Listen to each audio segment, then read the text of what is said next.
Unit 12, Track 12.1, page 126, Exercise 3A. Speaker 1. I went on this incredible holiday to the Canary Islands in the Atlantic Ocean. We were on a ship called the Lord Nelson. It was like an old pirate ship or something, really massive. We weren't just passengers, we were sailing the ship. It was a once-in-a-lifetime experience.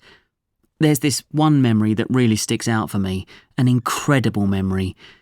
I was on night watch. It must have been about 3 a.m. And we were all up at the helm, at the back of the ship where you sail the ship from, with the wheel and compass and everything. We were sailing past Tenerife, one of the big islands, and suddenly there were lots of little fishing boats all around us, right across our path. It was kind of weird. There we were on this amazing sea voyage in this huge ship, and at the same time there were all these little fishing boats just going about their business, getting on with their day-to-day life. Our job was to keep a course, but at the same time to look out for these little boats so we didn't hit any. And it was the dead of night, so you had to look really hard. Anyway, I was at the helm when the first mate, who's the captain's assistant, said that everyone else had to go to the front of the ship to correct a sail which wasn't right. So all the other people in my team and the first mate went off to pull on some ropes and things. So there I am, sailing this huge ship with all its sails above me, the island to my left, and the clouds all lit up by the moon. Totally stunning. All I can hear is the waves and the wind, and I'm the only person there. It feels like I'm totally alone. Honestly, it was awesome. I'll never forget that. Speaker 2. I was traveling in India a few years ago, and one day I decided to visit the beach temples in Mahabalipuram. The temples are over 5,000 years old and stand on the shore of the Bay of Bengal, facing due east. I wandered down to the beach, and there were the temples. Simple stone temples. The setting was so fantastic that I decided to get up early the next morning and go down to watch the sun come up over the bay and over the temples. I got up early at about 5 o'clock, had a cup of wonderful sweet chai from a street stall, and walked towards the beach. The day was just about to break. There were strings of purple and pink in the sky.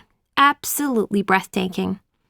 I'd been expecting to be alone, to be one of the only people down on the beach at that time, but when I got there, I just couldn't believe my eyes.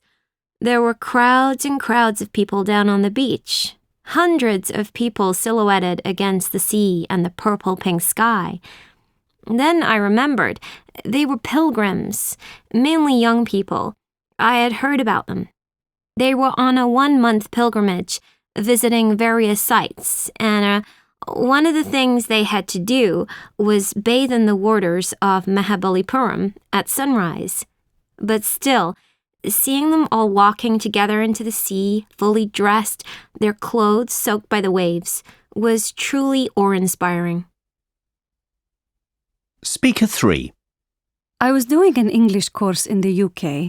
We were sitting in class one morning, in January I think it was, and suddenly I noticed the teacher. She kind of looked away at the window, and a smile spread across her face. She was just saying, "Look, it's..." And when we all looked to the window, it was snowing. Big, heavy, slow snowflakes were floating past the window. I stopped and stared. It just took my breath away. I had never seen snow before. There were a few of us in the class, another Egyptian, a couple of students from Brazil who'd never seen snow either. We must have looked so funny, all staring at the window in amazement. She walked to the door and we followed her out into the street, into the snow. It was incredible, so different, so strange, so beautiful, almost overwhelming. I swear that to start with I just stood there like a child with my face turned up and my hands held out, catching snowflakes on my tongue. My classmates laughed at me and then we started a huge snowball fight. We all got completely soaked and freezing. It really was amazing, unforgettable. I wish I'd had my camera. This photo was one I took later, towards the end of the day. We were walking home along the river. It all looked absolutely spectacular.